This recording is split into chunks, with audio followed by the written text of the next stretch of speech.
आप सबका वेलकम करते हैं मेरे चैनल मैथियापा में। हम लोग देख रहे हैं class tenth chapter number 3 science. और आपके पास जो चैप्टर 3 है वो क्या है? धातु एवं अधातु, ठीक, जिसको हम लोग बोलते हैं metal and non metal and non metal. ठीक, ये आपके पास चैप्टर है। आप लोग जो है प्रीवियस क्लास में क्लास 9वीं में जो है आप लोगों ने पढ़ा होगा कि कोई एलिमेंट है, कोई तत्व है, तो उसके जो गुणधर्म है, उसके जो क्वालिटी हैं, उनके आधार पर जो है उनको बांटा जाता है, बताया जाता है कि ये धातु हैं या अधातु हैं। ठीक, इस तरीके से वर्गीकृत करके जो है बताया जाता है। जो भी एलिमेंट आपके पास हैं, एलिमेंट है, उनके जो है गुणधर्मों के आधार पर डिसाइड किया जाएगा कि वो जो है मेटल होने वाले हैं या फिर नॉन मेटल होने वाले हैं। ये चीज़ जो है उस तरीके से वर्गीकृत किया जाता है आपका। ठीक है, तो आइए देखते हैं हम लोग कि सबसे पहले बात देखते हैं हम लोग भौतिक गुणधर्म। ठीक है, भौतिक गुणधर्म में आइए देखते हैं धातु के बारे में। ठीक है, आपके मन में एक ख्याल आ रहा होगा कि भौतिक गुणधर्म होता क्या। ठीक है, तो ऐसे गुण जिसको देख कर छू कर माप कर तौल कर पता किया जा सके, उसी को बोला जाता है भौतिक गुणधर्म बोला जाता है। ठीक, जिसको देख कर, छू कर, माप कर, तौल कर, इन सब चीज़ों को पता किया जाए तो उसे बोलेंगे भौतिक गुणधर्म। जैसे अगर एग्जाम्पल की बात करूं मैं, तो रंग हो गया, आपका रंग हो गया, गंध हो गया, स्वाद हो गया, घनत्व हो गया, गलनांक हो गया आपका गलनांक। ठीक, गलनांक हो गया, क्वथनांक हो गया, क्वथनांक हो गया आपका, घुलनशीलता हो गया, कठोरता हो गया। ठीक, अवस्था जैसे ठोस, द्रव, गैस हो गया। ये सब चीज़ें जो होती हैं आपकी भौतिक गुणधर्म में आती हैं। ठीक, या फिर आप ऐसे चेक करिए, जो बदले बिना मापे जाए। ठीक है, जो बदले बिना मापे जाए उसे भौतिक गुणधर्म बोलते हैं। ठीक है, ये हो गया आपका भौतिक गुणधर्म के बारे में। अब आइए धातु का जो है भौतिक गुण हम लोग देखते हैं। तो सबसे पहले जो है आप यहाँ पे देखिए कि अगर कोई धातु है, ठीक ना, कोई धातु है तो उसकी जो सतह होती है वो कैसी होती है? चमकदार होती है। ठीक, वो उसकी जो सतह होगी वो चमकती रहेगी। ठीक, इस धातु के इस गुणधर्म को क्या बोला जाता है? धात्विक चमक बोला जाता है। धात्विक चमक मतलब धातु के अंदर जो चमक होगी उसे बोलेंगे हम लोग धात्विक चमक बोलेंगे। दूसरा भौतिक धर्म की अगर बात की जाए गुणधर्म की, तो जो धातुएं होती हैं समानता कठोर होती हैं। कैसी होती हैं? कठोर होती हैं, हार्ड होती हैं। ठीक है, प्रत्येक धातु की कठोरता अलग अलग तरीके की होती है। तो पहली चमकीली होगी, दूसरी क्या होती है? हार्ड होती है। आइए नेक्स्ट देखते हैं। कुछ धातुएं ऐसी होती हैं जिनको पीट करके पतली चादर बनाया जाता है। ठीक है, जब किसी धातु को पीट करके पतली चादर आप मतलब जो है सीट में कन्वर्ट करेंगे। ठीक, किस में कन्वर्ट करेंगे? सीट में कन्वर्ट करते हैं। तो इस गुणधर्म को क्या बोला जाता है? आघात वर्धता बोलते हैं हम लोग। ठीक है, क्या बोला जाता है? आघात वर्धता बोला जाता है। ठीक है, और आपको ये चीज़ पता होनी चाहिए कि सोना और चांदी सबसे ज़्यादा आघात वर्ध धातुएं होती हैं। सोना और चांदी सबसे ज़्यादा आघात वर्ध धातुएं होती हैं। जो आघात वर्धिता होता है इसी को हम लोग बोलते हैं मैलेबल बोलते हैं, मैलिएबल बोलते हैं। ठीक ना, मैलिएबल से अगर आप याद रखिए तो मैलिएबल मतलब मारो। ठीक, मैलिएबल मतलब मारो, और मार के उसको क्या बना दो? सीट में कन्वर्ट कर दो। ठीक ना, किस में कन्वर्ट कर दो? आप सीट में जो है कन्वर्ट कर दो। ये हो गया आपका मैलिएबल हो गया। ठीक, मैलिएबल मतलब कि सीट की चादर के फॉर्म में आप जब कन्वर्ट करते हैं तो उसी को आघात वर्धिता कहा जाता है। ठीक, एक ये प्रॉपर्टी हो गई। अब आते हैं हम लोग, हाँ, और एक और चीज़ ध्यान, सोना और चांदी ये सबसे ज़्यादा जो है आपके मैलेबल एलिमेंट होते हैं। ठीक, आइए नेक्स्ट है, धातु के पतले तार के रूप में जब किसी को खींचा जाता है तो उसी को बोला जाता है तन्यता। ठीक, तन्यता क्या होता है? कोई एलिमेंट है आपके पास, कोई एलिमेंट है, ठीक, कोई एलिमेंट है, धातु है कोई, अगर आप उसको खींचिए और वो जो है तनता चला जाए, जैसे च्युइंगम होता है, च्युइंगम को आप खींचते हैं तो क्या होता है? तनता चला जाता है। ठीक ना, एक जो है वायर के फॉर्म में जो है वो तनता हुआ चला जाता है, उसी को तन्यता बोला जाता है। ठीक है, ठीक, और अगर बात की जाए सोना सबसे अधिक तन्य धातु होती है। ठीक है, सोना जो है सबसे अधिक तन्य धातु होती है। आपको पता है कि सोना जो है क्या होती है? सबसे अधिक तन्य धातु होती है। ठीक, और आपको ये जानकर के भी हैरानी होगी कि 1 ग्राम सोना जो होता है, ठीक, 1 ग्राम जो गोल्ड होता है आपका, उससे जो है 2 किलोमीटर लंबा तार बनाया जा सकता है। ठीक है, 1 ग्राम सोने से 2 किलोमीटर लंबा जो है तार बनाया जा सकता है। ठीक है, आघात वर्धता तथा तन्यता के कारण धातुओं को हमारी आवश्यकता के अनुसार विभिन्न आकार दिए जा सकते हैं। ठीक है, ये आकार जिसमें ये चीज़ होती है उसमें आप जो है कोई भी जो है आकार दे सकते हैं आघात वर्धता और तन्यता के कारण। ठीक, और क्या आपको कुछ धातुओं के नाम बता सकते हैं जिनका उपयोग हम लोग खाना पकाने के बर्तन बनाने के लिए कर सकते हैं? तो ऐसे चीज़ों का जो उत्तर पाने के लिए हम लोग आइए क्रियाकलाप देखते हैं। जो नीचे क्रियाकलाप दिया गया है उसको देख लेते हैं। ये देखिए, ठीक, इस क्रियाकलाप में ये देखा जा रहा है कि जो धातु होती है वो कैसी होती है, ऊष्मा के सुचालक होते हैं। ठीक है, मतलब ये कि पता चला आप जो है खाना बना रहे हैं और नीचे से जो है बर्नर से इसको गर्म कर रहे हैं और वो गर्म ही नहीं हो रहा है, तो फिर ऐसे बर्तन का क्या मतलब हो गया? तो इस वजह से जो धातु होती है आपकी वो ऊष्मा के सुचालक भी होते हैं। ये आपके नेक्स्ट प्रॉपर्टी हो गए। ठीक, धातु ऊष्मा के क्या होते हैं? सुचालक भी होते हैं। ठीक, और इनका जो गलनांक होता है बहुत ज़्यादा अधिक होता है। ठीक, गलनांक मतलब गलनांक, ठीक, गलनांक इनका क्या होता है? बहुत ज़्यादा अधिक होता। क्यों? क्योंकि गलनांक का मतलब कि वो कब गलेंगे। ठीक, अगर कम हो जाएगा तो थोड़ा सा गर्म कर देंगे तो वो गल जाएंगे। इस वजह से इनका गलनांक क्या होता? बहुत ज़्यादा होता, ताकि जब ज़्यादा टेम्परेचर हो तभी जाके गलें, अदरवाइज़ ना गलें। ठीक, और अपना लोगों का काम चलता चला जाए। ठीक है, अगर बात की जाए सिल्वर और कॉपर की, तो सिल्वर और कॉपर ऊष्मा के सबसे अच्छे चालक होते हैं। ठीक, इसमें जो है ऊष्मा जो है सबसे अच्छा जो है फ्लो करता है इसमें।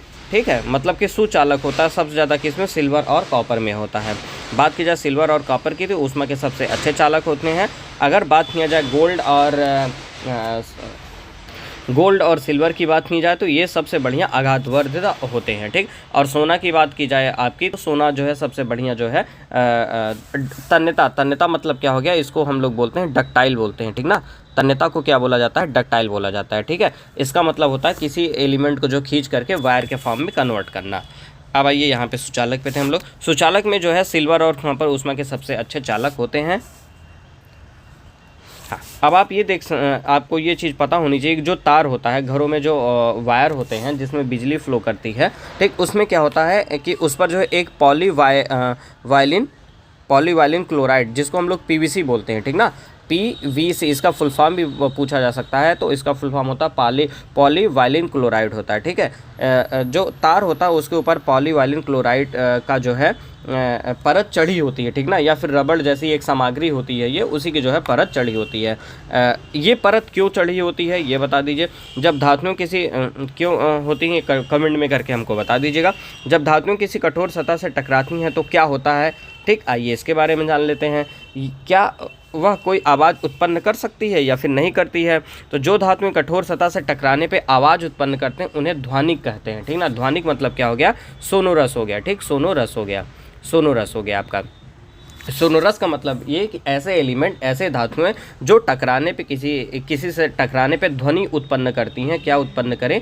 ध्वनि उत्पन्न करें, तो उन्हीं को ही जो है ध्वनिक या फिर सोनोरस बोला जाता है। ठीक, जब आप अपने स्कूल में देखोगे जब बेल बजती है, टन टन टन के बजती है, तो वहाँ पे वो मेटल ही होता है जो किसी चीज़ से टकराने पर ध्वनि को उत्पन्न करती है। ठीक, अब बात करते हैं अधातु के बारे में। ठीक है, पिछली क्लास में मतलब कि जो है आप क्लास नाइन्थ में जो है अधातु के बारे में कुछ ओवरव्यू लिए होंगे वहाँ पे, और वहाँ पे आपको ये बातें पता चली होंगी कि जो धातुएं होती हैं उनके कंपैरिजन में अगर बात किया जाए, उनके कंपैरिजन में अगर मैं बात करूँ तो ये आपके जो अधातुएं होती हैं मतलब नॉन मेटल होते हैं, नॉन मेटल।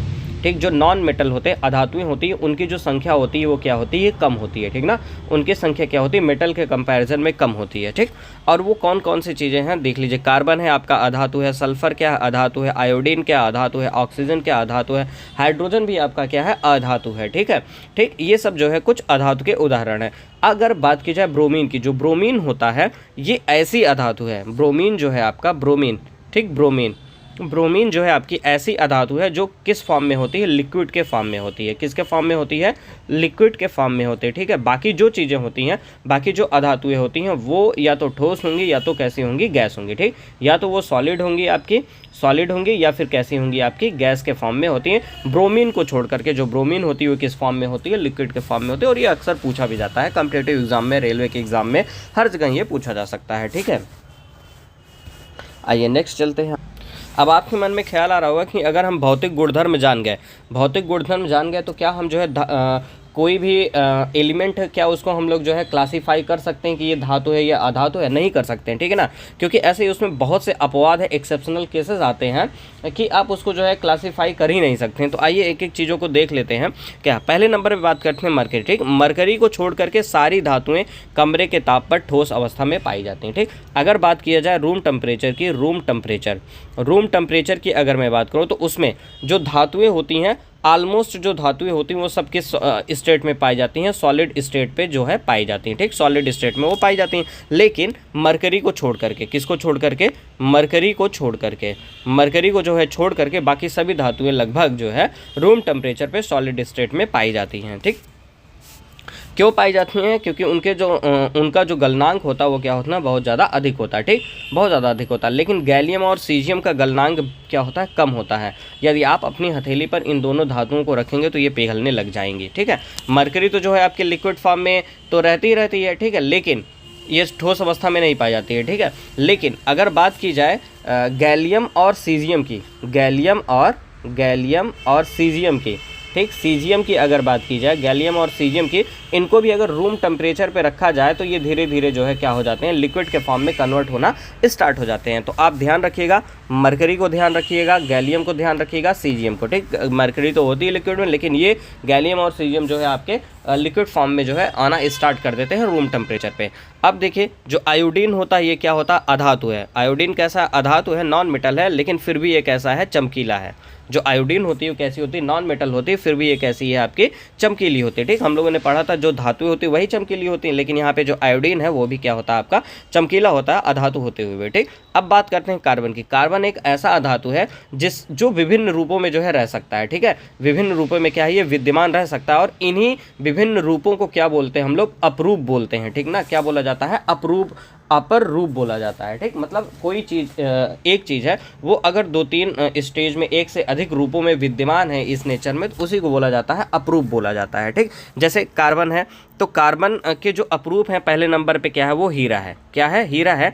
जो हीरा होता है वो क्या है? कार्बन का ही एक अपरूप है। और ये जो है सबसे कठोर प्राकृतिक पदार्थ भी यही होता है, ठीक। अगर आपसे पूछा जाए सबसे कठोर प्राकृतिक पदार्थ कौन है, तो आप बताएंगे हीरा ही है, ठीक है। और इसका जो गलनांक और क्वथनांक होता है बहुत ज़्यादा अधिक होता है, बहुत ज़्यादा अधिक होता है। कार्बन का एक अन्य अपरूप और भी है जिसको हम लोग बोलते हैं ग्रेफाइट बोलते हैं, ठीक। और ये जो ग्रेफाइट होता है ये विद्युत का क्या होता है? सुचालक होता है, ठीक। यहाँ पे तो नहीं दिया गया, एक और होता है बकमिंस्टर फुल्डीन करके होता है, ठीक ना, लेकिन यहाँ पे नहीं जिक्र किया गया है उसका, तो उसको लेकिन आप जानते हैं बकमिंस्टर करके फुल्डीन होता है, ठीक ना। वो भी जो है कार्बन का एक अपरूप ही है। जो बकमिंस्टर फुल्डीन है उसमें क्या होता है? C60 जो है के नाम से वो जाना जाता है, ठीक है। आइए चलते हैं, देखते हैं जो क्षारीय धातु होते हैं। क्षारीय धातु जैसे लिथियम हो गया, सोडियम हो गया, पोटेशियम हो गया, ठीक। ये इतने सॉफ्ट होते हैं, जो क्षारीय धातु होते हैं ये बहुत ज़्यादा सॉफ्ट होते हैं। पहले नंबर पे लिथियम है, फिर सोडियम है, पोटेशियम। लिथियम, पोटेशियम और सोडियम ये क्या होता है? क्षारीय धातु होते हैं, और ये बहुत ज़्यादा सॉफ्ट होते हैं, मुलायम होते हैं, और इनको चाकू से काटने पर ये कट जाते हैं, ठीक है ना। चाकू से काटने पर इनको जो है कट जाते हैं, और इनका जो घनत्व और गलनांक होता है बहुत ही कम होता है, समझ लीजिए, ठीक। इनकी जो डेंसिटी होती है, डेंसिटी होती है जो, ठीक, डेंसिटी और गलनांक, ठीक है। गलनांक जो इनका होता है वो क्या होता है? बहुत ज़्यादा क्या होता है? कम होता है, ठीक है, ठीक। तत्वों को उनके रासायनिक गुणधर्मों के आधार पर अधिक स्पष्टता से धातुओं एवं अधातुओं में भी वर्गीकृत किया जा सकता है। अभी तक हम लोग भौतिक रूप देखे थे, अभी रासायनिक गुणधर्म का भी जिक्र कर लेते हैं। ये तो आपके पास जो थे ये एक्सेप्शनल केसेस थे कुछ चीज़ें, ठीक। मरकरी जो है आपका लिक्विड फॉर्म में रहता है रूम टेम्परेचर पर। सीजियम, गैलियम भी आपके रहते हैं, कन्वर्ट होने लग जाते हैं रूम टेम्परेचर पर जो है आपके लिक्विड फॉर्म में। आयोडीन आधात होते हुए भी चमकीला होता है। कार्बन के 3 अपरूप हम लोगों ने देखा, ग्रेफाइट, हीरा और जो है बकमिस्ट फुल्डीन हम लोगों ने देखा, C60 जिसको बोलते हैं। और क्षारीय धातु जैसे लिथियम, सोडियम, पोटेशियम ये सब क्या होते हैं? बहुत सॉफ्ट होती हैं, ठीक है। और इनको जो है चाकू से भी काटा जा सकता है। इनके घनत्व और गलनांक बहुत कम होते हैं। कुछ जो है क्या अधिकांश जो अधातु है, नॉन मेटल है, वो क्या करती हैं? ऑक्साइड प्रदान करते हैं, ठीक है ना। ऑक्साइड प्रदान करती हैं, और ये जो अधातुएं जो ऑक्साइड देती हैं यही जो है जल में घुल करके, किसमें? जल में घुल करके क्या बनाती हैं? एसिड बनाती हैं, ठीक। जो कुछ अधातुएं होती हैं वो ऑक्साइड देती हैं, और ऑक्साइड जल में घुल करके क्या बनाता है? एसिड बनाता है, ठीक। और कुछ अधिकतर धातुएं कैसी होती हैं? क्षारीय क्षारकीय ऑक्साइड प्रदान करती हैं, ठीक ना। कुछ धातुएं होते हैं वो कैसे देती हैं, क्षारकीय ऑक्साइड देते हैं, और वो जो है उसके बारे में अभी हम लोग थोड़ा सा आगे चल के जिक्र करेंगे। बस इतना जानते रहिए, कुछ धातुएं ऐसी होती हैं जो क्षारकीय ऑक्साइड प्रदान करती हैं, और कुछ अधातुएं होती हैं वो ऑक्साइड देती हैं जो जल में घुल करके अम्ल बनाती हैं। देखिए धातुओं का जो है वायु में दहन करने से क्या होता है, ठीक है। सबसे पहले देखते हैं जो मैग्नीशियम है, इसको जो है अगर हम लोग वायु में दहन करेंगे, इसका जो है जब हम लोग दहन करेंगे वायु में, इसका जब दहन करते हैं तो ये चमकदार श्वेत ज्वाला के साथ जो है जलती है। किसके साथ जलती है, चमकदार श्वेत ज्वाला के साथ जलती है। किसके साथ जलती है ये, चमकदार चमकदार श्वेत ज्वाला,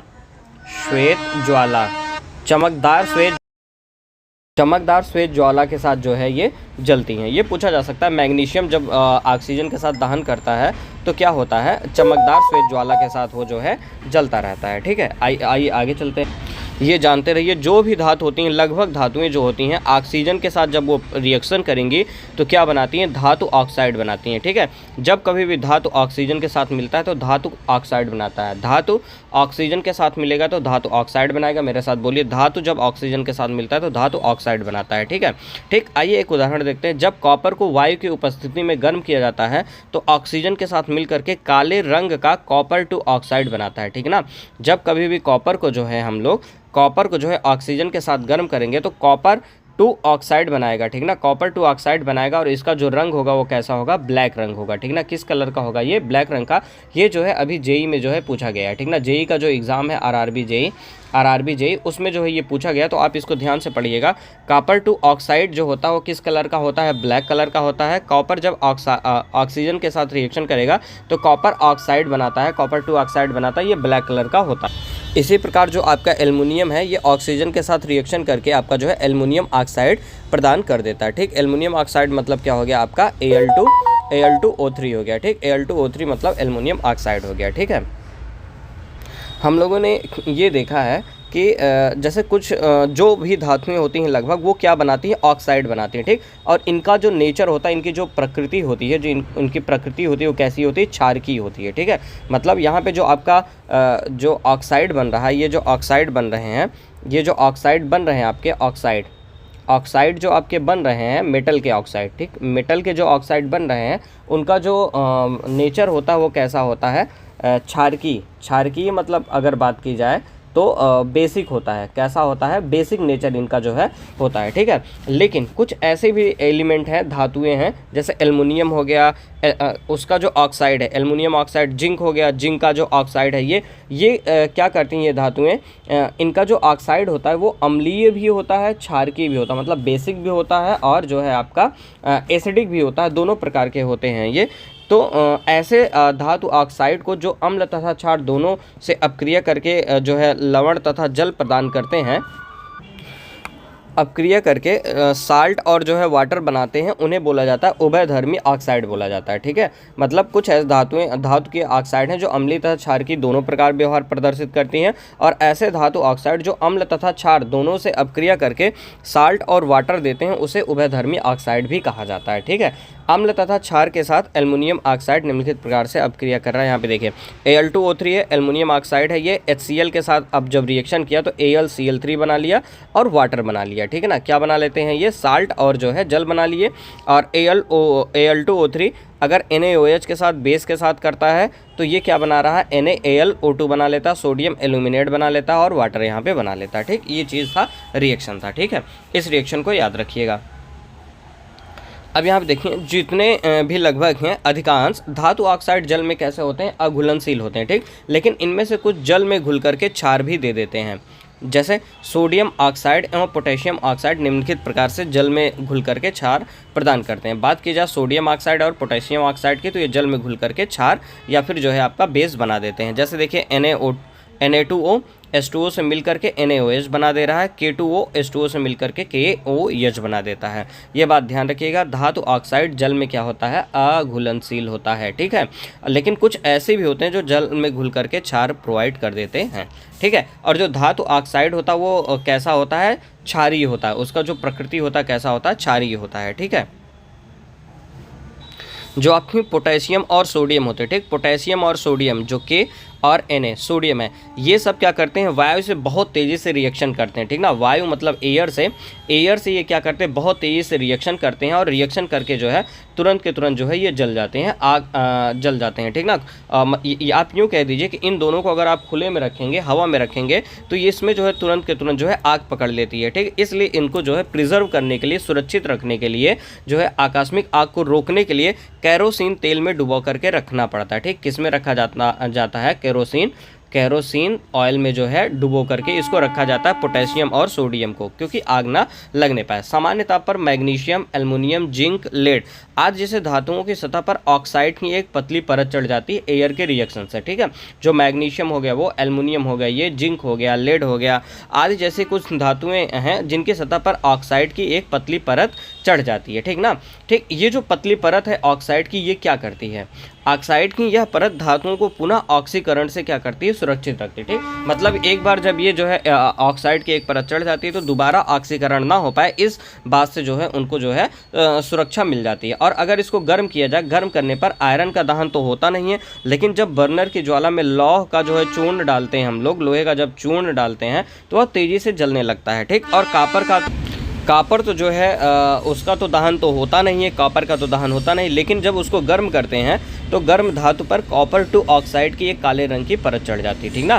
क्या हो जाती है, कॉपर टू ऑक्साइड की एक जो है काले रंग की परत चढ़ जाती है, ठीक है। ये पूछा जाता है, कॉपर टू ऑक्साइड की काले रंग की एक परत चढ़ जाती है, ठीक ना, ठीक। और सिल्वर और गोल्ड तो इतने ज़्यादा टेम्परेचर देने के बावजूद भी जो है ऑक्सीजन के साथ अपक्रिया रिएक्शन नहीं करते हैं। ये क्वेश्चन पूछा जाता है जो येलो बॉक्स में, ये तो आपके लिए बहुत ज़्यादा ज़रूरी है येलो बॉक्स वाला। देखिए, एल्युमिनियम पर जब कोई मोटी ऑक्साइड की एक परत बन जाती है, किस पे, एल्युमिनियम पर जब मोटी ऑक्साइड की कोई एक परत या लेयर बन जाती है तो उसको हम लोग क्या बोलते हैं, एनोडीकरण या फिर एनोडाइजिंग बोलते हैं, ठीक ना। एल्युमिनियम है, ठीक। एल्युमिनियम पे अगर जो है मोटी ऑक्साइड की परत चढ़ा दिया जाए तो उसे क्या बोलेंगे, एनोडीकरण बोलेंगे, ठीक ना, एनोडीकरण बोलेंगे, ठीक। ये चीज़ रखिएगा, ऐसे एल्युमिनियम, ऐसे एनोडीकरण या फिर एनोडाइजिंग बोलेंगे, ठीक है। अब देखिए बात करते हैं, वायु के संपर्क में आने पर एल्युमिनियम पर ऑक्साइड की पतली परत का निर्माण हो जाता है, ठीक। मतलब एल्युमिनियम को अगर जो है हम लोग एयर में जो है ऐसे खुला एयर में छोड़ देंगे तो उसके ऊपर जो है एक मोटी ऑक्साइड की परत जो है पड़ जाती है, ठीक है। अब बात की जाए, एल्युमिनियम ऑक्साइड की जो परत होती है इसे संक्षारण से क्या करती है, बचाती है, इसमें जो है संक्षारण नहीं करने देती है। इस परत को मोटा करके इसे संक्षारण से अधिक सुरक्षित किया जा सकता है, ठीक है। एनोडीकरण के लिए एल्युमिनियम की एक साफ वस्तु को एनोड बनाकर तनु सल्फ्यूरिक एसिड के साथ इसका विद्युत अपघटन किया जाता है। एनोड पर उत्सर्जित ऑक्सीजन गैस एल्युमिनियम के साथ अपक्रिया करके ऑक्साइड की एक मोटी परत बनाती है। इस ऑक्साइड की परत को आसानी से रंगकर एल्युमिनियम की आकर्षक वस्तुएं बनाई जाती हैं। अब आप समझ रहे हैं कि एल्युमिनियम की आकर्षक वस्तुएं कैसे बनाई जाती हैं, ठीक। जो ऑक्साइड की परत होती है उसी को आसानी से रगड़ करके एल्युमिनियम में जो है आकर्षक वस्तुएं बनाई जाती हैं, ठीक है।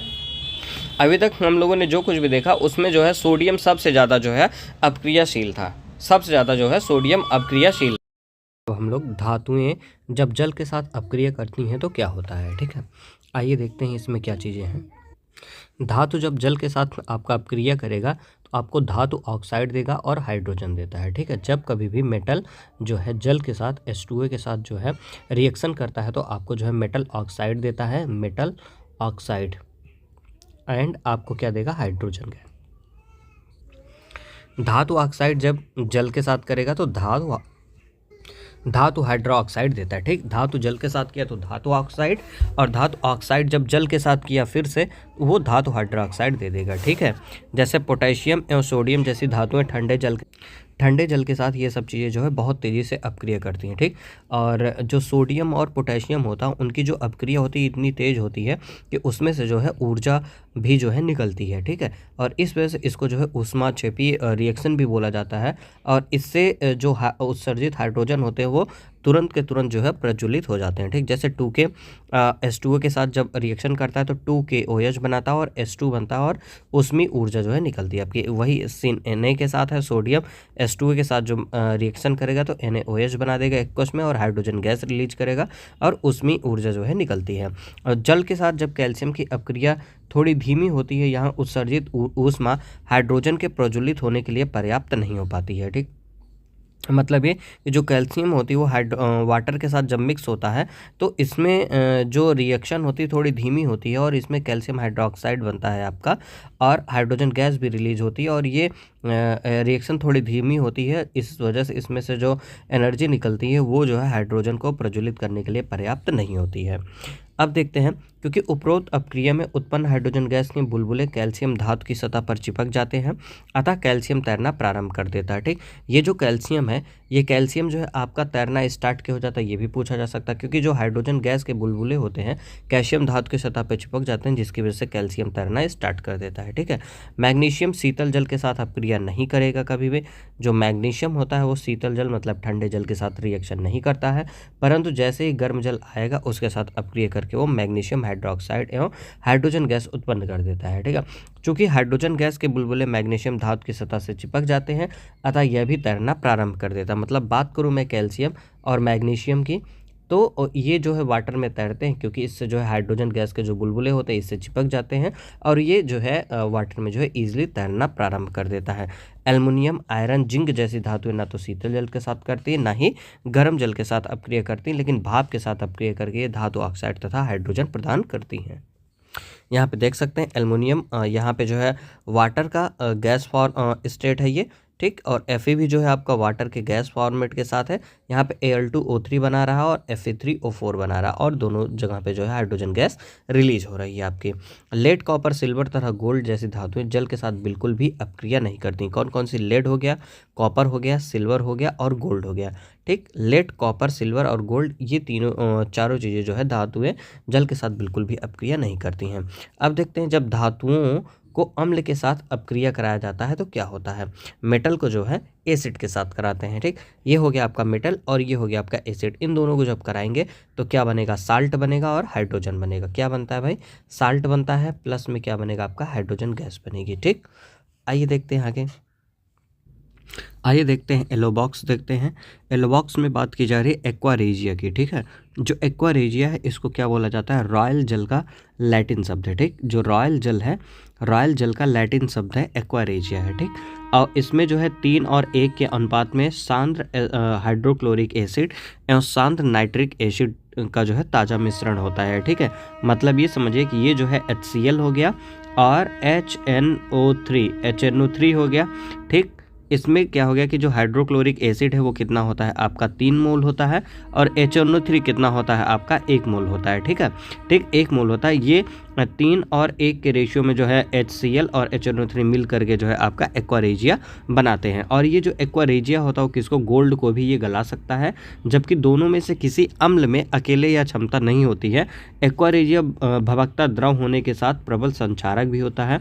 यह उन अभिकर्मकों में से एक है जो गोल्ड एवं प्लेटिनम को गलाने में सामर्थ्यवान होती हैं। ठीक है, आपसे कोई पूछे एक्वा रेजिया क्या है तो आपको बताना है 3:1 के रेशियो में जो है मिलाया जाता है जब HCl और HNO3 को, तो जाकर के आपका जो है एक्वा रेजिया बनता है। ये गोल्ड को भी और प्लेटिनम को भी ये गलाने में समर्थवान रहता है। आगे आइए चलते हैं। टॉपिक क्या है आगे का? अन्य धातु लवणों के विलयन के साथ धातुएं कैसे अभिक्रिया करती हैं, ये चीज़ आइए देखते हैं।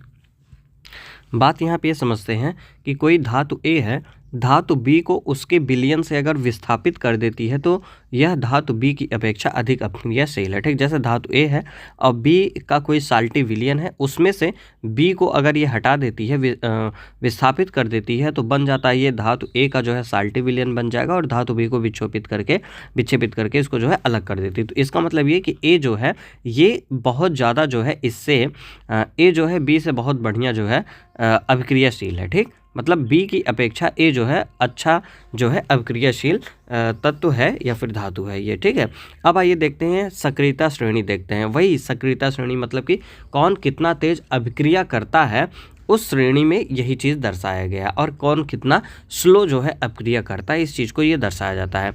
अब आप देख पा रहे हैं आपके पास एक ये श्रेणी है, ठीक है, ये एक श्रेणी है। आप ऊपर से नीचे की तरफ आएंगे तो आपको दिखेगा कि जो अपक्रियाशीलता वो घटती चली जाती है। अगर आप ऊपर की तरफ चलेंगे तो अपक्रियाशीलता आपकी बढ़ेगी।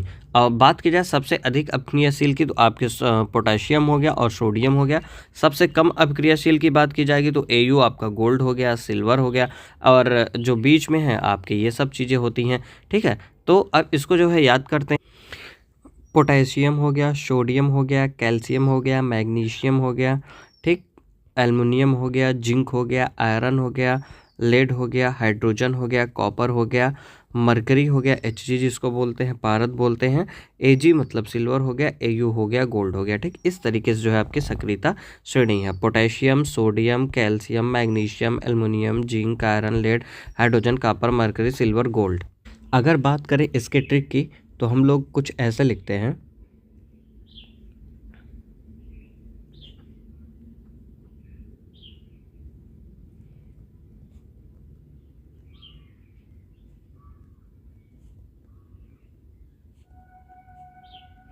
पोटेशियम सो गया, कैल्शियम में आलू ज़्यादा, ठीक। देखिए पोटेशियम से क्या हो जाएगा, आपका के हो जाएगा। पोटेशियम से मतलब के हो गया, सो से मतलब सोडियम Na हो गया, ठीक। गया को जाने दीजिए। कैल्शियम से Ca हो गया, में से जो है आपका Mg हो जाएगा, आलू से आपका Al हो जाएगा, ज़्यादा मतलब क्या हो गया आपका Zn हो गया, ठीक है। यहाँ तक हो गया, 6 हो गए होंगे आपके, 1 2 3 4 5 6 हो गए, ठीक। पोटेशियम सो गया, सोडियम, पोटेशियम सो गया, कैल्शियम में आलू ज़्यादा, ये हो गया। अब उसके बाद आपका जो है यहाँ तक हो चुका है। अब बाकी ये 6 बच रहे हैं, ठीक है। फिर उसके बाद करते हैं हम लोग, फिर पढ़े हम, फिर पढ़े हम, फिर पढ़े हम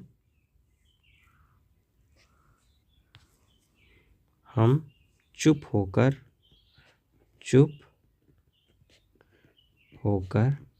आगे गए, चुप होकर आगे गए। देखिए फिर से क्या हो जाएगा आपका Fe हो जाएगा, पढ़े मतलब हो जाएगा आपका Pb हो जाएगा, हम मतलब H हो गया, चुप मतलब कि Cu हो गया, होकर मतलब क्या हो जाएगा आपका Hg हो जाएगा, ठीक। आगे मतलब कि Ag हो जाएगा, गए मतलब क्या हो गया आपका गोल्ड हो जाएगा, Au हो जाएगा, गोल्ड हो जाएगा, ठीक। फिर पढ़े हम चुप होकर आगे गए, फिर पढ़े हम चुप होकर आगे गए, फिर पढ़े हम चुप होकर आगे गए, ठीक।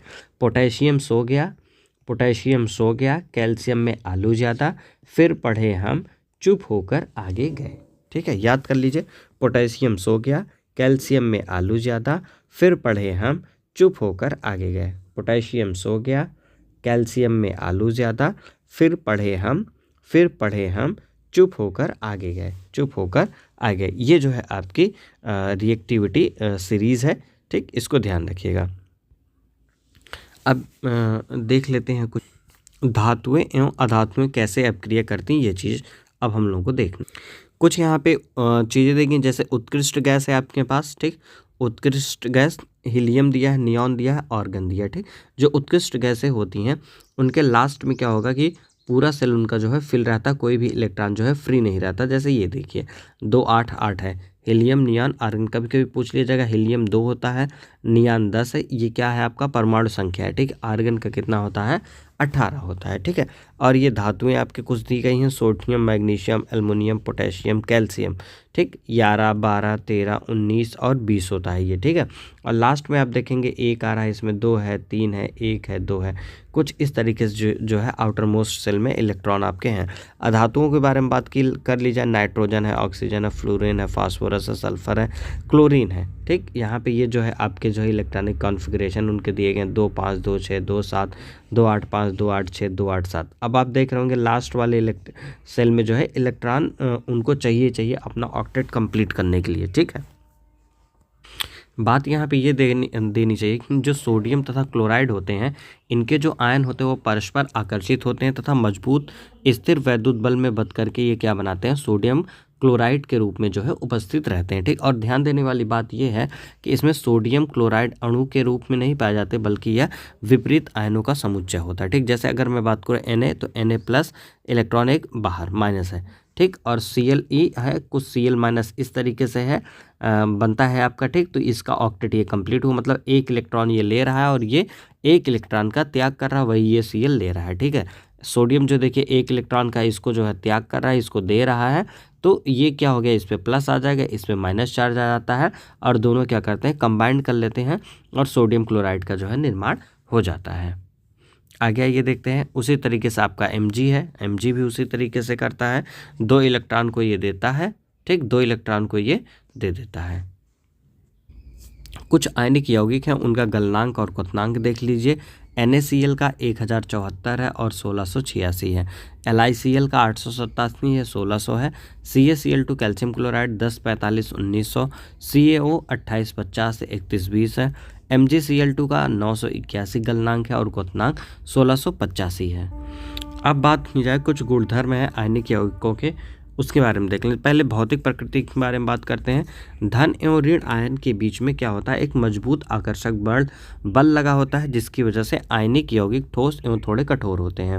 ये सामान्यतः भंगुर होते हैं, दाब डालने पर टुकड़ों में टूट जाते हैं। गलनांक एवं क्वथनांक की बात करते हैं। आयनिक यौगिकों का गलनांक एवं क्वथनांक बहुत अधिक होता है, क्योंकि इनके बीच में अंतर आयनिक आकर्षण बल को तोड़ने के लिए ऊर्जा की पर्याप्त मात्रा की आवश्यकता पड़ती रहती है। घुलनशीलता की बात कर लें तो जो वैद्युत संयोजक यौगिक होते हैं सामान्यतः जल में घुलनशील होते हैं तथा केरोसिन, पेट्रोल आदि जैसे विलायकों में अविलेय होते हैं। विद्युत चालकता की बात कर ली जाए तो किसी विलयन से विद्युत के चालन के लिए आवेशित कणों की गतिशीलता आवश्यक होती है। आयनिक यौगिकों के लिए जलीय विलयन में आयन उपस्थित होते हैं। जब विलयन में विद्युत धारा प्रवाहित की जाती है तो यह आयन विपरीत इलेक्ट्रोड की ओर गमन करने लगता है और ठोस अवस्था में आयनिक यौगिक विद्युत का चालन नहीं करते हैं, क्योंकि ठोस अवस्था में दृढ़ संरचना के कारण आयनों की गति संभव नहीं हो पाती है। लेकिन आयनिक यौगिक गलित अवस्था में विद्युत का चालन करते हैं, क्योंकि गलित अवस्था में विपरीत आवेश वाले आयनों के मध्य स्थिर वैद्युत आकर्षण बल ऊष्मा के कारण कमजोर पड़ जाता है, इसलिए आयन स्वतंत्र रूप से गमन करते हैं और विद्युत चालन करते हैं। जो ये पृथ्वी है, पृथ्वी की जो भूपर्पटी है, ठीक, वो धातुओं का क्या है, मुख्य स्रोत है, ठीक। समुद्री जल में भी सोडियम क्लोराइड, मैग्नीशियम क्लोराइड आदि जैसे कुछ विलेय साल्ट उपस्थित रहते हैं। पृथ्वी की जो भूपर्पटी है उसमें जो है प्राकृतिक रूप से पाए जाने वाले तत्वों या यौगिकों को खनिज कहा जाता है, मिनरल्स कहा जाता है। कुछ स्थानों पर खनिजों में कई विशेष धातु काफी मात्रा में होती हैं, जिसे निकालना लाभकारी होता है। इन खनिज को अयस्क बोला जाता है। तो आपको समझ में आ गया होगा कि अयस्क किसे कहते हैं। कुछ स्थानों पर खनिजों में कोई विशेष धातु काफी मात्रा में होती है, जिसे निकालना काफी लाभकारी होता है और इन्हीं खनिजों को अयस्क बोला जाता है। अब बात करते हैं धातु का निष्कारण। धातु का निष्कर्षण करना है। धातु का निष्कर्षण मतलब कि धातुओं को प्राप्त करना है, तो हम लोग कैसे प्राप्त करेंगे। एक तो चीज इसमें ये जान लीजिए कि अगर बात करूं मैं गोल्ड की, सिल्वर की, प्लेटिनम एवं कॉपर की, ये स्वतंत्र अवस्था में पाए जाते हैं। कॉपर एवं सिल्वर अपने सल्फाइड या ऑक्साइड के अयस्क के रूप में संयुक्त अवस्था में भी ये पाए जाते हैं। और सक्रियता श्रेणी में जो सबसे ऊपर है, के मतलब पोटेशियम, सोडियम, कैल्शियम, मैग्नीशियम और एल्युमिनियम, और इतनी अधिक अपक्रियाशील होती हैं कि ये कभी भी स्वतंत्र तत्व के रूप में पाई ही नहीं जाती हैं। इस वजह से सक्रियता श्रेणी के मध्य की जो धातुएं हैं, Zn, Fe, Fb भी अपक्रियाशीलता की जो है, इनकी जो अपक्रियाशीलता होती है वो भी मध्यम होती है। और पृथ्वी की भूपर्पटी में ये मुख्यतः ऑक्साइड, सल्फाइड या कार्बोनेट के रूप में पाई जाती हैं। इन सब लोगों को कैसे निष्कर्षण करना है उसके लिए देखिए यहाँ पे कुछ आपको जो है बताया गया है। ये चार्ट आपको देखना जरूरी है। जैसे कोई अयस्क हो गया, अयस्क का हम लोग क्या करेंगे, सांद्रण करेंगे, ठीक है। अब सांद्रण जब करेंगे उसमें 3 तरीके की चीजें हैं। पहली उच्च अपक्रिया धातुएं जो हैं, दूसरी मध्यम अपक्रियाशील धातुएं, तीसरी क्या है, निम्न अपक्रियाशील धातुएं हो गए, ठीक। जो उच्च अपक्रियाशील धातुएं होती हैं उनमें क्या होता है कि गलित धातु का जो है वैद्युत अपघटन किया जाता है। जो गलित स्टेट में होती हैं, मोल्टेन स्टेट में, ऐसे धातुओं का जो है वैद्युत अपघटन किया जाता है, फिर जाकर के शुद्ध धातु प्राप्त की जाती है, ठीक है। अगर बात करें मध्यम अक्रियाशील धातुओं की, तो ये दो कैटेगरी में बढ़ गए आपके, एक सल्फाइड अयस्क में, एक कार्बोनेट अयस्क में। जो कार्बोनेट अयस्क होता है उसका हम लोग निस्तापन करते हैं। ये पूछा जाता है कि भाई निस्तापन या भर्जन किसका होता, तो आप बताएंगे कार्बोनेट अयस्क का निस्तापन होता है, सल्फाइड अयस्क का क्या होता है, भर्जन होता है। फिर यहां से अगर कार्बोनेट अयस्क है तो निस्तापन करके फिर यहाँ पे आते हैं, फिर उस धातु का क्या मिलेगा आपको, ऑक्साइड मिलेगा। ठीक है, धातु को अगर ऑक्साइड मिला तो उस धातु में क्या होगा, फिर अपचयन होगा। फिर धातु में जब अपचयन होगा तो धातु का क्या होगा, शोधन होगा, और आपको जो है धातु मिल जाएगी। ठीक है, अब आते हैं निम्न क्रियाशील धातु में। निम्न क्रियाशील धातु है तो उसका क्या बनेगा, सल्फाइड अयस्क बनेगा, और वो क्या होगा, उसका फिर भर्जन होगा। भर्जन से फिर आपको क्या मिलेगा, धातु मिलेगा, फिर उसका हम लोग क्या कर लेंगे, परिष्करण कर लेंगे। इस तरीके से जो है आपको अयस्कों का जो है परिष्करण जो है किया जाता है। अब आगे चलते हैं, क्या टॉपिक है आपका, सक्रियता श्रेणी में नीचे आने वाली धातुओं का निष्कर्षण। जो सबसे नीचे आती हैं उनके बारे में कहा जा रहा है, और ये जो सबसे नीचे आती हैं सक्रियता श्रेणी में, ये क्या होती हैं, अनअभिक्रियाशील होती हैं। ठीक, बहुत तेजी से ये अभिक्रिया नहीं कर पाती, बहुत धीरे करती हैं। तो अब इसमें देख लीजिए कुछ इस तरीके से होता है, कोई आपके पास जैसे मान लीजिए कि HgS है, O2 के साथ रिएक्शन किया, HgO बना लिया, फिर SO2 बना लिया। ठीक, फिर उसी HgO का जो है हम लोग तापन करते हैं, हीट देते हैं, तो वो जो है ब्रेक होती है Hg में, और O2 में जो है ब्रेक हो जाती है। इस प्रकार से आप देखेंगे सक्रियता श्रेणी के मध्य में स्थित धातुओं का निष्कर्षण, तो ये जो मध्य में है उनका निष्कर्षण होगा यहाँ पे। ठीक है, अब आप देखिए, और उसके बाद फिर क्या है आपके पास, नीचे है एक सक्रियता श्रेणी में सबसे ऊपर स्थित धातुओं का जो है निष्कर्षण करना है यहाँ पे। और एक और चीज, ये रिएक्शन है बहुत ज्यादा बार पूछी गई है, इसको ध्यान दीजिएगा। जो थर्मिट रिएक्शन होती है इसके बारे में आपको बता भी चुका हूं, ये भी देख लीजिएगा क्या होता है। ठीक है, अब इसमें देखिए, ये जो है विस्थापन अक्रिया होती हैं और अत्यधिक क्या होती है, ऊष्माक्षेपी होती हैं। ठीक है ना, पहली बात क्या है कि ये डिस्प्लेसमेंट रिएक्शन है। कैसी है, डिस्प्लेसमेंट रिएक्शन, डिस्प्लेसमेंट रिएक्शन है। और ये कैसी होती है आपकी, ऊष्माक्षेपी होती। कैसी होती है ये, ऊष्माक्षेपी होती है, ऊष्माक्षेपी रिएक्शन होती है। और इसमें जो है उत्सर्जित ऊष्मा की मात्रा इतनी ज्यादा अधिक होती है कि धातुएं जो है गलित अवस्था में जो है आपको मिलती हैं। ठीक, वास्तव में देखा जाए तो जो आयरन 3 ऑक्साइड है, मतलब Fe2O3 है, इसके साथ में एल्युमिनियम की जब अपक्रिया होती है, और इसका जो उपयोग है कहाँ पे किया जाता है, रेल की पटरियों, मशीन पुर्जों की दरारों को जोड़ने के लिए किया जाता है, तब इस अपक्रिया का जो है मतलब थर्मिट अपक्रिया का जो है हम लोग वहां पे जिक्र लेकर के आते हैं। और ये होती क्या है थर्मिट रिएक्शन, देख लीजिए, Fe2O3 एल्युमिनियम के साथ जब ये रिएक्शन करेगी तो क्या बनाएगी आपका, 2Fe बनाएगा, Fe बनाएगा, लेकिन किस फॉर्म में, लिक्विड के फॉर्म में। किस फॉर्म में, लिक्विड के फॉर्म में जो है यहाँ पे आपको Fe मिलेगा। और Al2O3 कैसा मिलेगा आपको, सॉलिड के फॉर्म में मिलता है, और एनर्जी जो है बहुत ज्यादा रिलीज होती है यहाँ पे। ठीक, तो ये चीज आपको देखने को मिलेगी। थर्मिट रिएक्शन पूछा जाता है, क्या होता है, Fe2O3 होता है और एल्युमिनियम के साथ रिएक्शन करता है, तो Fe आपको मिलता है और एल्युमिनियम 2O3 भी मिलेगा, लेकिन ये सॉलिड मिलेगा, ये लिक्विड मिलता है। अब आप यहाँ पे जो है 3 सिचुएशन देख रहे होंगे, पहला ये, दूसरा ये, तीसरा ये। ठीक, ABC। तो पहले में क्या है, यहाँ पे आपके पास एयर भी है। ठीक, और यहाँ पे क्या है, ये चीज जो है आपकी भीगी हुई है, वाटर में भीगी हुई है। ठीक है, मतलब कि ये समझिए कि जो वायु है ये कैसी है, नमी युक्त है। कैसी है, नमी युक्त है। ठीक, मतलब इसमें क्या है, मॉइस्चर भी है आपका, वायु के साथ साथ क्या है, मॉइस्चर भी इसके अंदर है। यहाँ पे वायु तो है, ठीक, वायु है, लेकिन ये जो कील है आपकी पूरी की पूरी जल में क्या है, ये भीगी हुई है। ठीक ना, पूरी की पूरी जल के अंदर डूबी हुई है। और यहाँ पे क्या है, यहाँ पे आपकी जो वायु है वो कैसी है, ड्राई वायु है। ठीक ना, ड्राई एयर है, मतलब यहाँ पे जो है जो मॉइस्चर है, मॉइस्चर नहीं है। तो आप देखेंगे इन दोनों में जो है बिल्कुल भी जो है जंग नहीं लगा हुआ है, जंग नहीं लगा हुआ है। लेकिन इसमें जंग लगा हुआ, क्यों लगा हुआ है, क्योंकि वायु के साथ यहाँ पे क्या है, नमी भी है, ऑक्सीजन भी है, जिसकी वजह से यहाँ पे जो है ये जंग लग गया है। और इसमें जो है लोहे की कील का जो है संचारण होता रहता है। और इस संचारण से बचने के लिए हमको पेंट करना चाहिए, तेल लगाना चाहिए, ग्रीस लगाना चाहिए, यसद लेपन, मतलब लोहे की वस्तुओं पर जस्ते की परत चढ़ाना।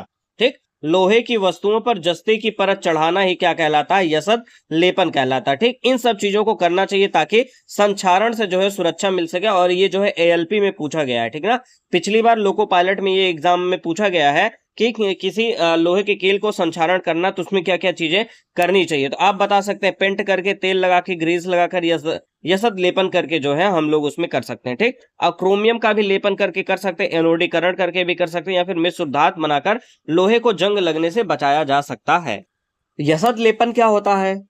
जब लोहे एवं इस्पात को जंग से सुरक्षित रखने के लिए उन पर जस्ते जिंक की पतली परत चढ़ाई जाती है, तो इस विधि को यसद लेपन कहा जाता है। ठीक, जस्ने की परत नष्ट हो जाने के बाद भी यसद लेपित वस्तु जंग से सुरक्षित रहती है। क्या आप इसका कारण बता सकते हैं? अगर बता सकते हैं तो बता दीजिए।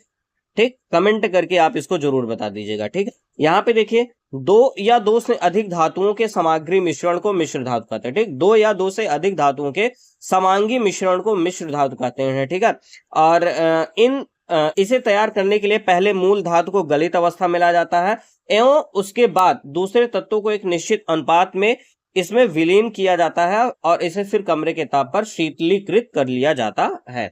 अब येलो बॉक्स देख लेते हैं। येलो बॉक्स बहुत जरूरी है। जो शुद्ध सोने का होता है वो 24 कैरेट का होता है तथा यह काफी नर्म होता है। ठीक, जो सोना होता है वो शुद्ध सोना जो होता है 24 कैरेट का होता है और वो बहुत ज्यादा सॉफ्ट होता है, बहुत ज्यादा नर्म होता है। ठीक है, इसलिए आभूषण बनाने के लिए यह उपयुक्त नहीं होता है। कठोर बनाने के लिए इसमें हम लोग चांदी मिलाते हैं या फिर जो है तांबा मिलाते हैं। भारत में अधिकांशतः आभूषण बनाने के लिए 22 कैरेट सोने का ही उपयोग किया जाता है। इसका तात्पर्य यह है कि 22 भाग शुद्ध सोने में 2 भाग तांबा या फिर चांदी का जो है मिक्सअप किया जाता है, तब जाकर के ये 24 कैरेट बन जाता है। ठीक है, ये अपने इंडिया में ऐसे ही होता है। अब देखिए, यदि कोई एक धातु पारद है, ठीक, यदि कोई एक धातु क्या है, पारद है, तो इसके मिश्र धातु को अमलगम कहते हैं। ठीक है ना, अगर आपसे पूछा जाए अमलगम क्या है, तो आप समझिए एक कोई धातु होगा और दूसरा क्या हो जाएगा, धातु पारद होगा। ठीक, तो उन दोनों के मिक्सअप को ही हम लोग क्या बोलते हैं, अमलगम बोला जाता है। ठीक है, शुद्ध धातु की अपेक्षा उसके मिश्र धातु की विद्युत चालकता तथा गलनांक कम होती। अगर कोई प्योर मेटल है, उसके कंपैरिजन की बात की जाए तो मिश्र धातु की, तो उसकी जो विद्युत चालकता होगी और गलनांक होगा वो हमेशा क्या होगा, कम ही होगा।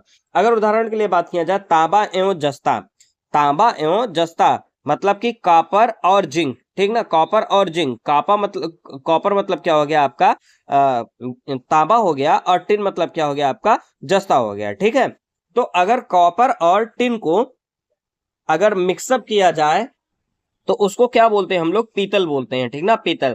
अगर ताम्र और टिन को मिलाया जाए तो उसके मिश्र धातु को क्या बोला जाता है, कांसा बोला जाता है। ठीक है, अब एक सवाल यह है कि आप याद कैसे करेंगे। देखिए, कॉपर और जिंक को अगर हम लोग मिलाते हैं तो उसको हम लोग क्या बोलते हैं, ब्रास बोलते हैं। क्या बोलते हैं, ब्रास बोलते हैं।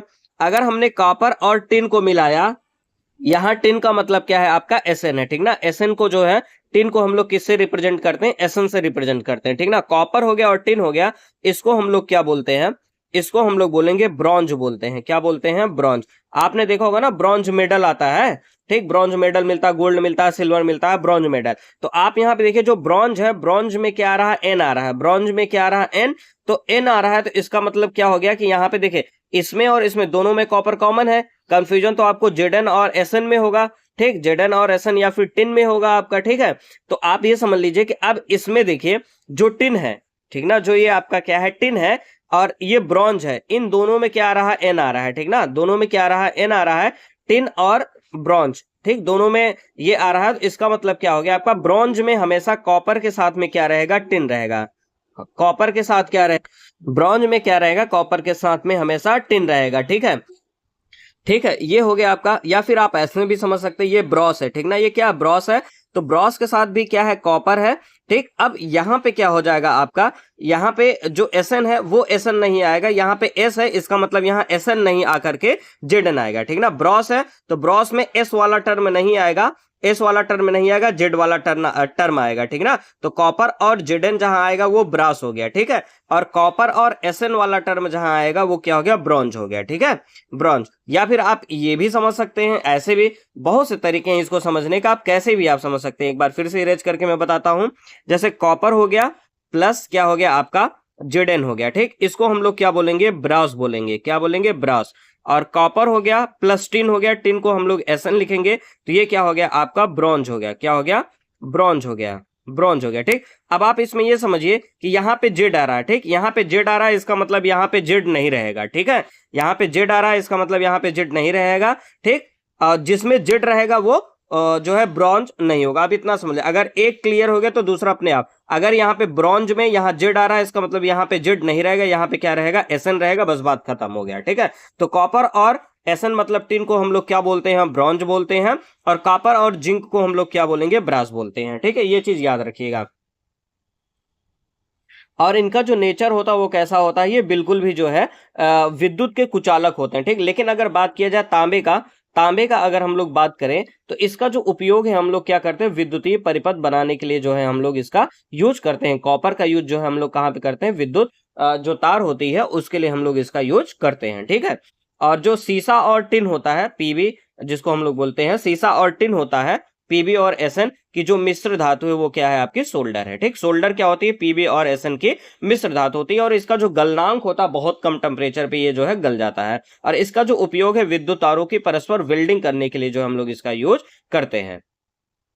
आप देख सकते हैं कि ये जो है दिल्ली में स्थित एक जो है लौह स्तंभ है, दिल्ली में स्थित लौह स्तंभ है, और ये जो है कुतुब मीनार के जो है बगल में ही है। ये जो है भारतीय जो अपने यहाँ के कर्मी हैं, दिल्ली में जो है लौह कर्मी हैं भारत के, उन्होंने जो है ये लौह स्तंभ बनाया है, और उन्होंने इसको जो है जंग से लोहे को बचाने के लिए जो है एक विधि का जो है डेवलपमेंट किया था, एक विधि को विकसित किया था।